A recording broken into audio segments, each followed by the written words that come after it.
एकनाथ शिंदे यांच्या देवगिरीवरील बैठकीत भाजपा प्रदेशाध्यक्ष रवींद्र चव्हाण यांच्यावर शिंदे सेनेच्या आमदारांचा नाराजीचा सूर होता। शिवसेना पक्षश्रेष्ठीवरील टीका आम्ही मान्य करून घेणार नाही असा काही मंत्री आणि आमदारांचा सूर आहे। शिवसेनेचे मंत्री आणि आमदार प्रामुख्याने नाराज आहेत। भाजपकडून सत्तेचा वापर करत कार्यकर्ते फोडण्याचं काम आतल्यात सुरू असल्याची शिंदेंकडे तक्रार करण्यात आली। सिंधुदुर्ग, मालवण, रायगड, जळगाव, अंबरनाथ, नवी मुंबई, कल्याण, डोंबिवली, पालघर इथे अजूनही ऑपरेशन लोटस सुरूच असल्याची आमदारांची तक्रार आहे। अपडेट्स घेऊयात आमचे प्रतिनिधी सूरज मसूरकर यांच्याकडून। सूरज, रवींद्र चव्हाणांबाबत शिंदे सेनेत अजूनही नाराजी असल्याचं यातून स्पष्ट दिसतंय।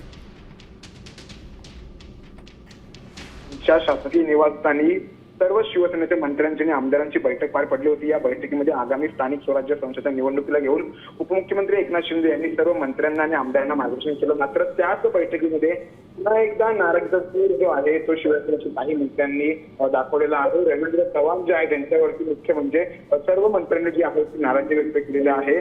शिवसेना पक्षश्रेष्ठीवर मुख्य म्हणजे जी शिवसेना पक्षश्रेष्ठीवर टीका केली जाते ती आम्ही मान्य करून घेणार नाही असा काही आमदारांनी जो आहे तो सूर लावलेला आहे। तसेच मुख्य म्हणजे या सगळ्या गोष्टी झाल्या असल्या तरी भाजपकडून सत्तेचा वापर जो आहे तो कार्यकर्ता पूर्णपणे केला जातो। इतकंच नव्हे तर अजूनही सिंधुदुर्ग असेल, मालवण असेल, रायगड असेल, इतर जे नवी मुंबई असेल, कल्याण, डोंबिवली असेल अशा ठिकाणी अजूनही ऑपरेशन लोटस जे आहे बरोबर आहे। ऑपरेशन लोटस छुप्या पद्धतीने सुरू आहे, त्यामुळेच नाराजीचा सूर आहे। धन्यवाद सूरज संपूर्ण माहितीसाठी।